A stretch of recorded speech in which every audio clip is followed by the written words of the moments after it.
On this 60th anniversary, perhaps the highest tribute we can offer our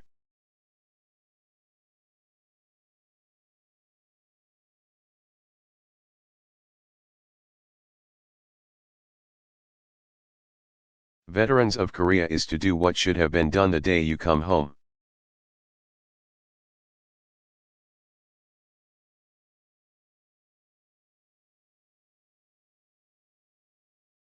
In our hurried lives, let us pause.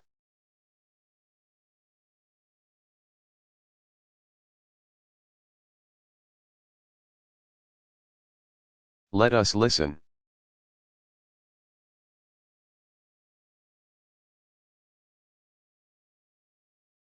Let these veterans carry us back to the days of their youth, and let us be awed by their shining deeds.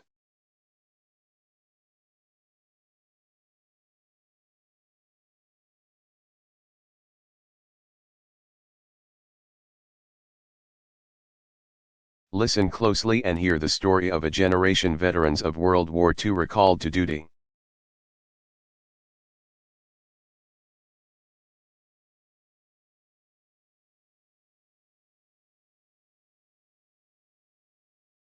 Husbands kissing their wives goodbye yet again.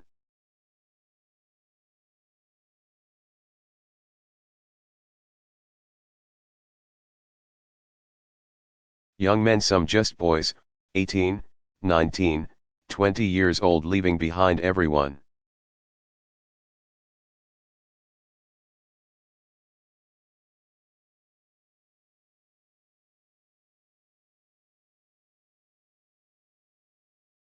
They loved to defend a country they never knew and a people they never met.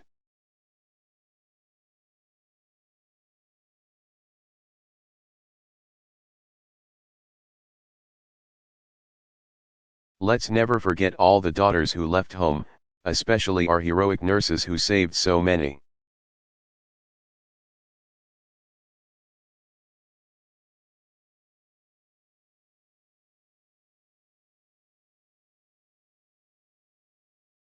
Our women in Korea also served with honor. They also gave their lives.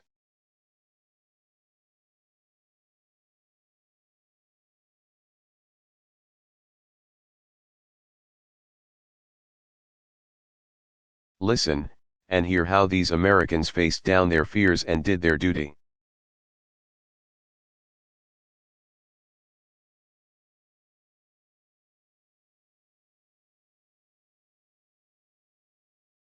Clutching their rifles, hearing the bugles in the distance.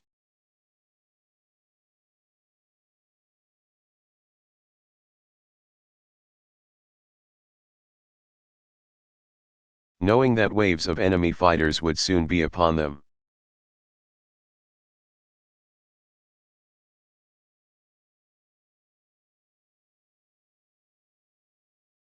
In ships offshore, climbing down the ropes into the landing craft.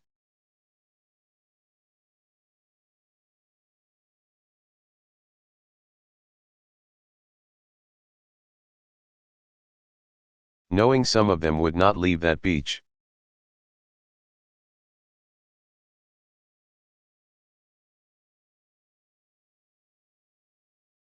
On the tarmacs and flight decks, taking off in their corsairs and sabers.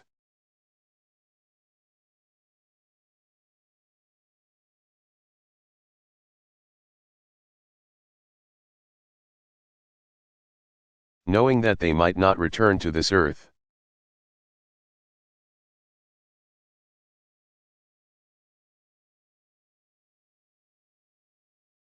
Listen, and hear of their gallantry, often outnumbered and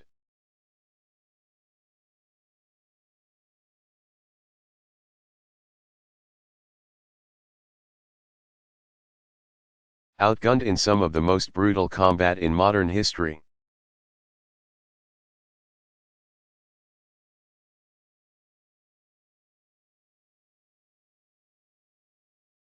How they held the line at the Pusan perimeter.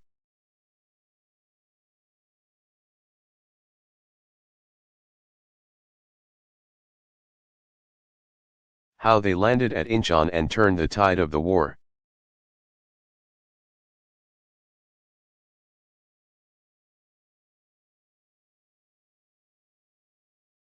how, surrounded and freezing, they battled their way out of chosen reservoir.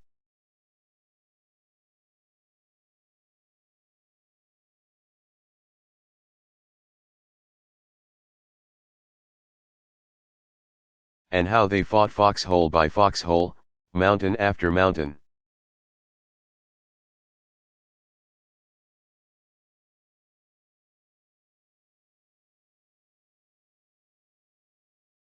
Day and night at the Punch Bowl and Heartbreak Ridge, Old Baldy and Pork Chop Hill.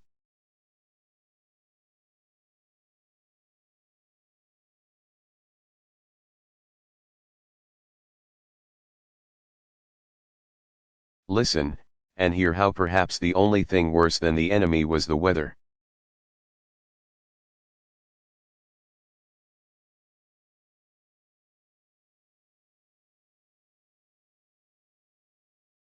The searing heat, the choking dust of summer.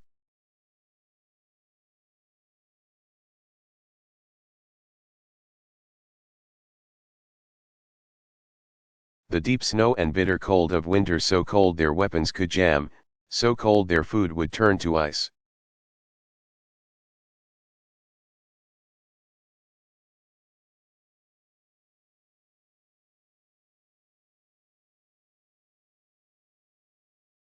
And surely no one endured more than our pals in those hellish camps, where the torment was unimaginable.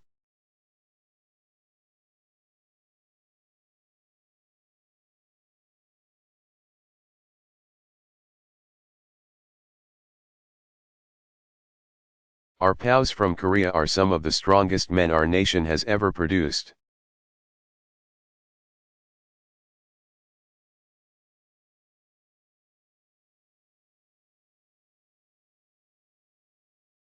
And today we honor them all, those who never came home and those who are here today.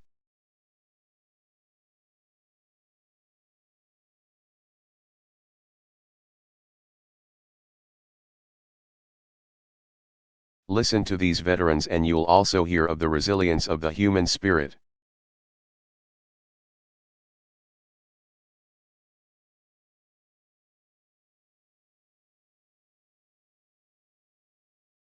There was compassion, starving prisoners who shared their food.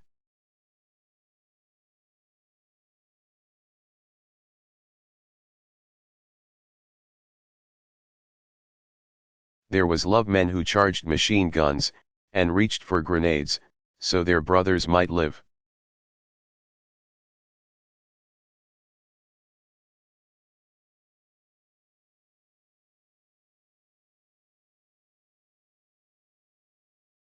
There was the dark humor of war, as when someone misunderstood the code name for mortar.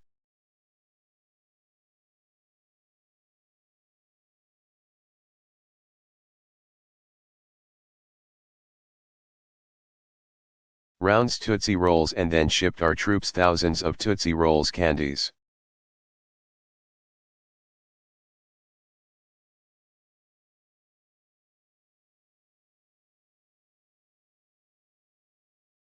And there was hope, as told in a letter home written by a soldier in the 7th Cavalry.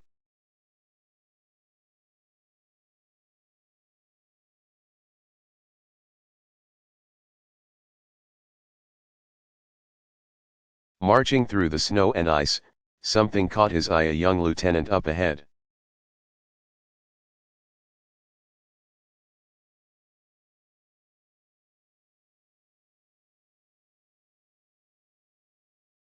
And from the muzzle of his rifle hung a pair of tiny baby booties, swinging silently in the wind, like tiny bells.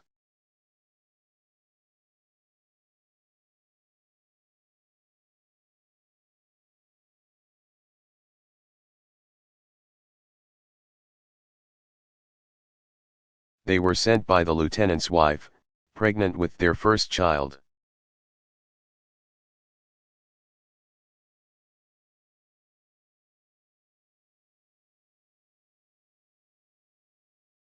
And she promised to send ribbons, blue if a boy, pink if a girl.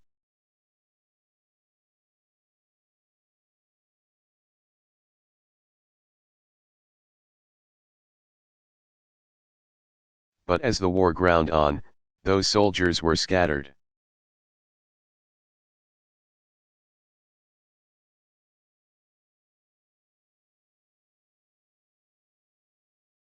Until one day, on a Korean road, he spotted the lieutenant again.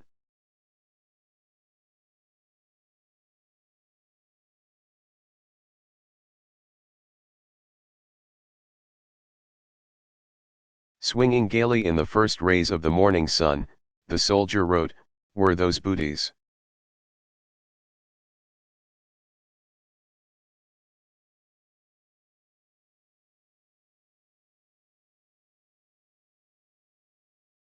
And fluttering below them was the brightest, bluest piece of ribbon I have ever seen.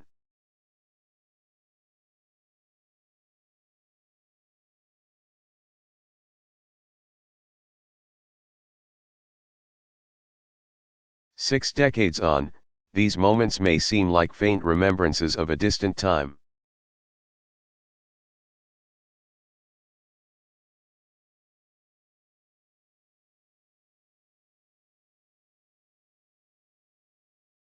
But for you are Korea veterans and your families, I know it must feel sometimes just like just yesterday.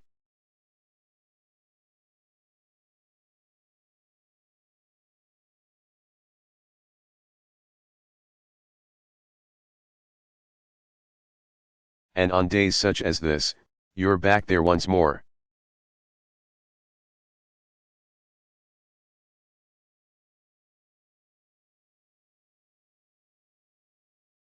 For Korea was the fire that helped to forge you.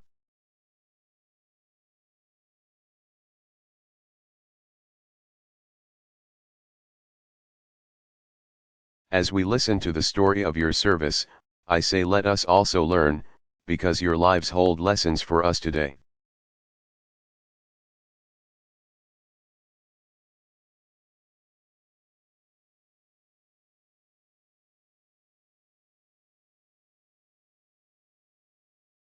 Korea taught us the perils when we fail to prepare.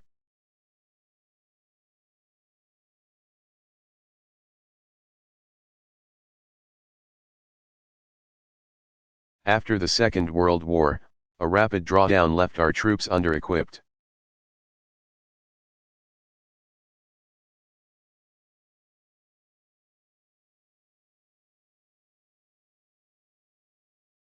So that in the early days of Korea, their rockets literally bounced off enemy tanks.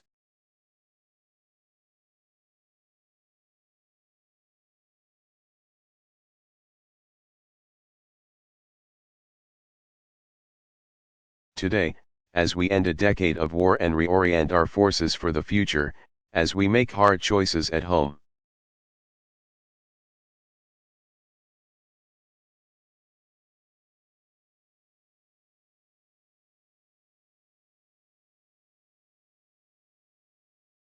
our allies and adversaries must know the United States of America will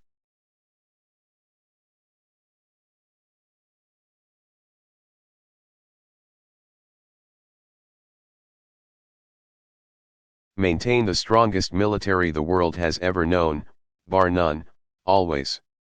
That is what we do.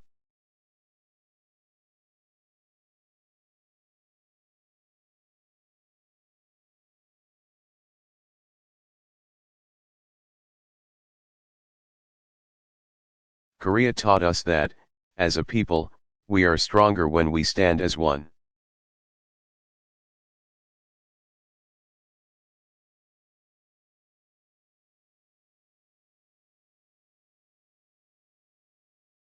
On President Truman's orders, our troops served together in integrated units.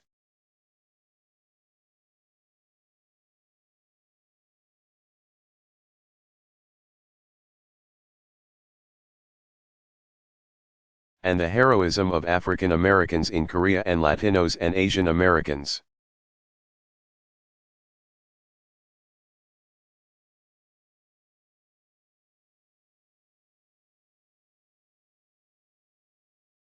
And Native Americans advanced the idea, if these Americans could live and work together over there,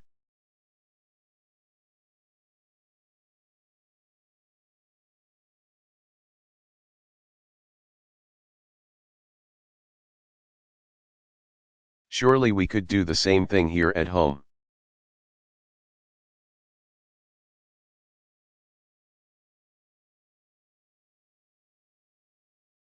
Change came slowly.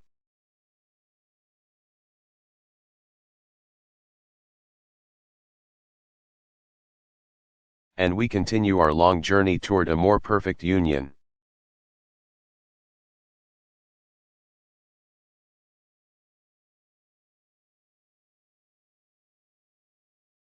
But for the great strides we have made toward the ideals of equality and opportunity.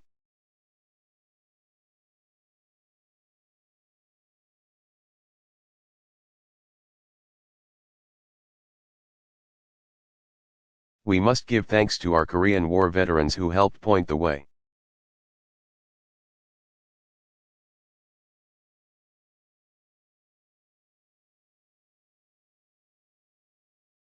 Korea reminds us that when we send our troops into battle,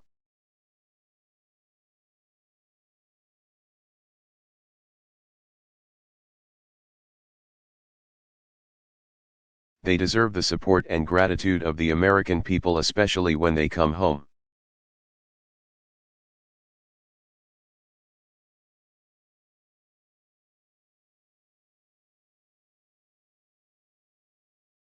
Today, let us remember that right now our sons and daughters continue to risk their lives.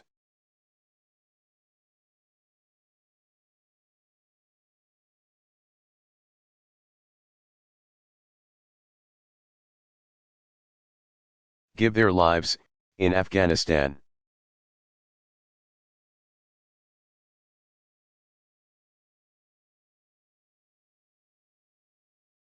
And as this war ends and we welcome them home,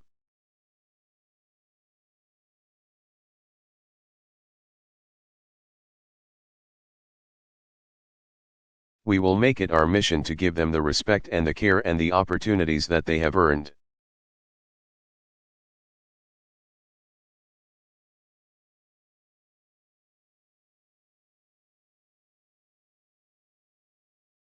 And Korea reminds us that our obligations to our fallen and their families endure long after the battle ends.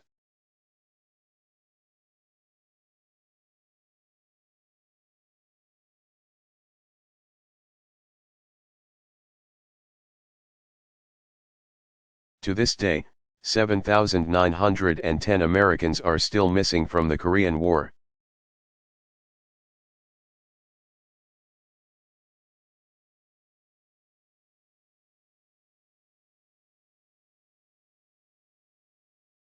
And we will not stop working until we give these families a full accounting of their loved ones.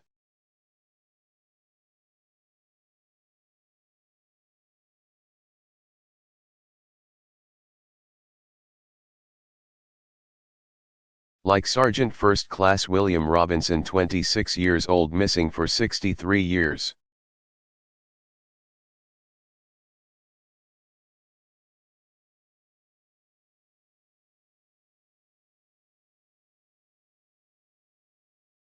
This week, in India and Town Gap, Pennsylvania.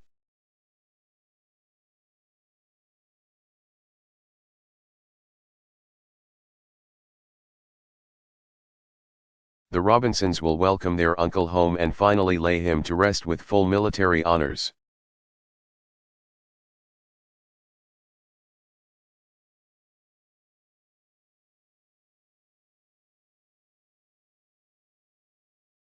Freedom is not free.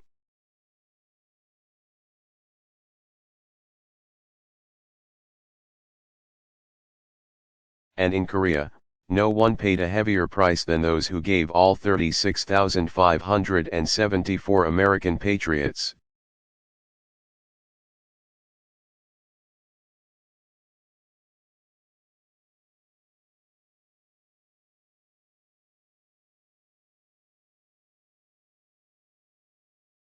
And, among our allies, more than 1 million of our South Korean friends, soldiers and civilians.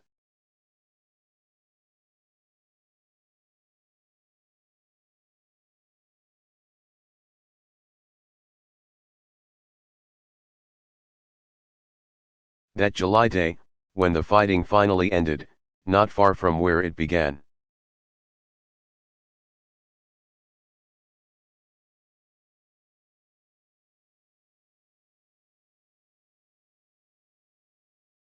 Some suggested the sacrifice had been for naught, and they summed it up with the phrase "die for a tie."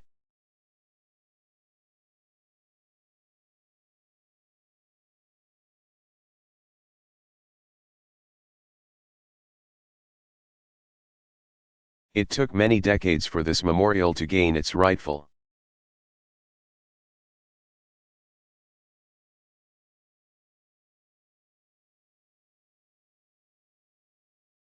place on this great mall where we tell our American story.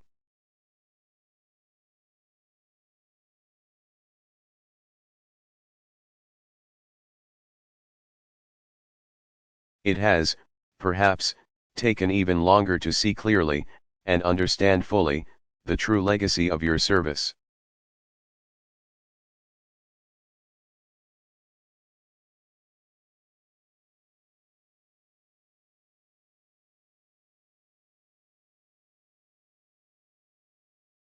But here, today, we can say with confidence that war was no tie. Korea was a victory. When 50 million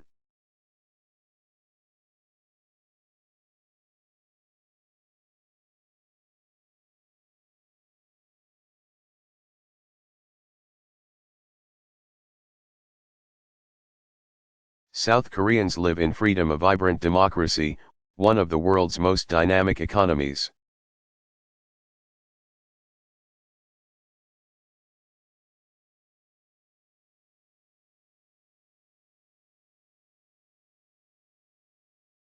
In stark contrast to the repression and poverty of the North, that's a victory, that's your legacy.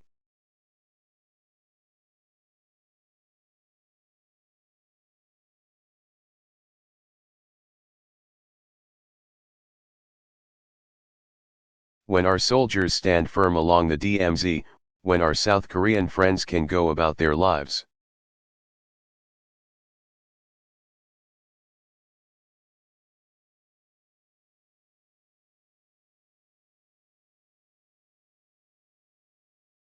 Knowing that the commitment of the United States to the security of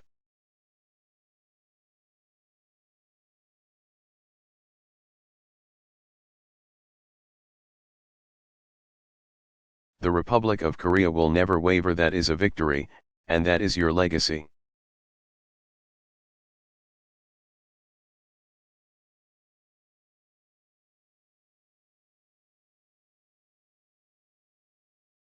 When our allies across the Asia-Pacific know, as we have proven in Korea for 60 straight years, that the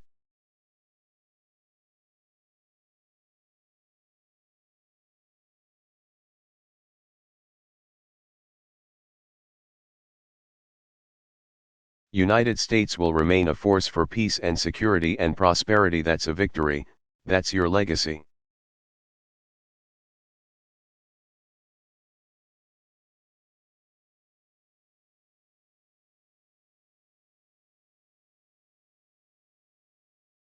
And for generations to come, when history recalls how free nations banded together in a long Cold War,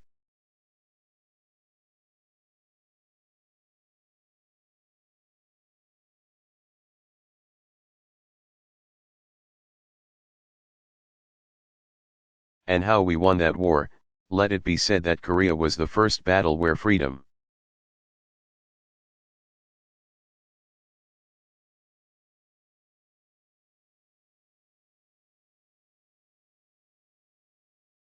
held its ground and free peoples refused to yield. That, too, is your victory, your legacy.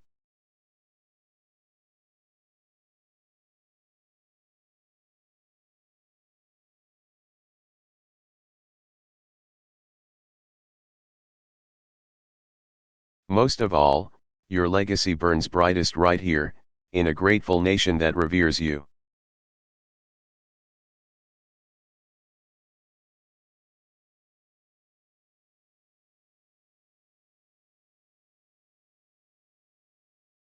In the loving families that cherish you, like that young soldier with those baby booties swinging from his rifle.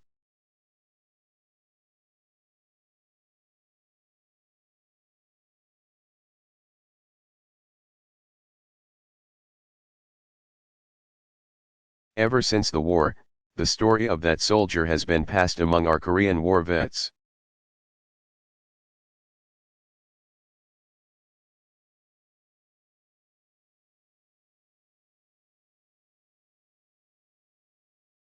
Some of you may have heard it before.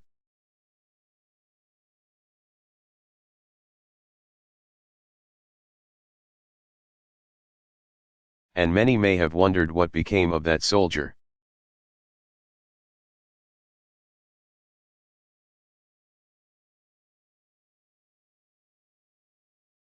Today, 6 decades later, we now know because we found him.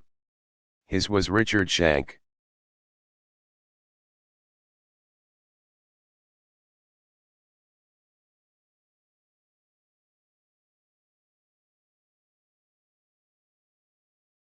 From St. Louis, Missouri. For his valor in Korea he earned the Silver Star. Yes.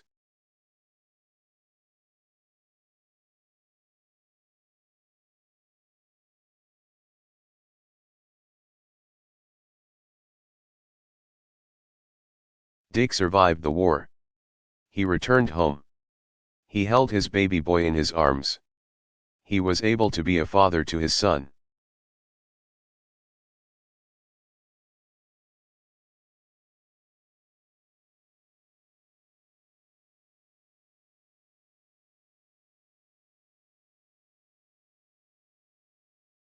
But this story doesn't end there because, like so many of you, Dick continued to serve in uniform.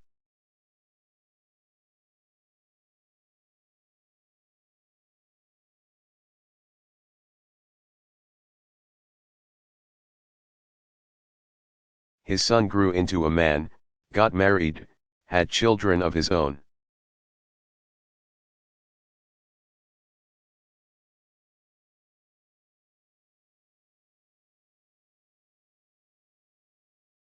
Those children are now adults themselves, scattered across the country.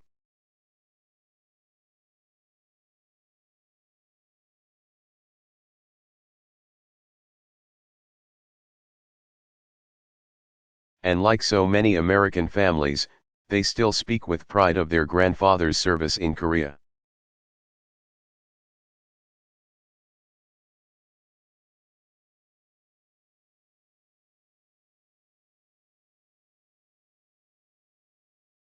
Today, Dick Shank lives in Gainesville, Florida, and I believe he's watching us this morning.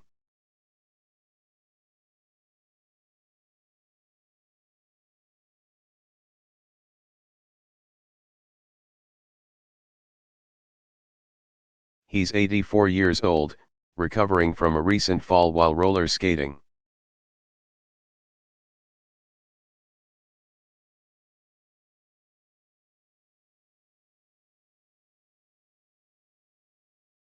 Life is short, he says, and I just keep on living it.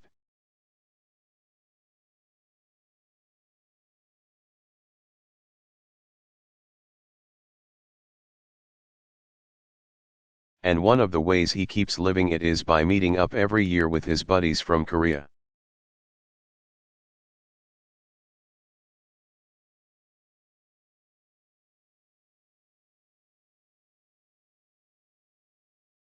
And recalling the time they shared together in that fight which ended 60 years ago today.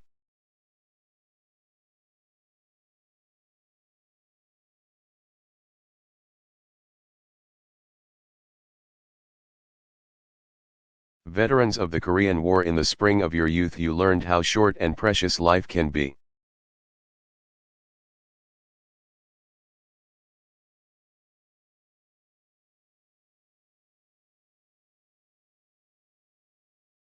And because of you, millions of people can keep on living it.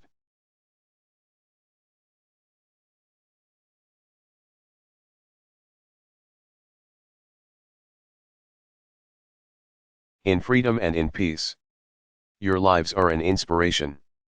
Your service will never be forgotten.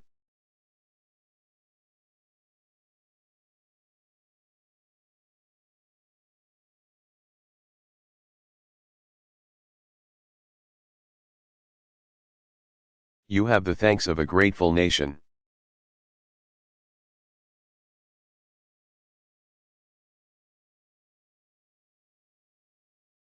and your shining deeds will live now and forever.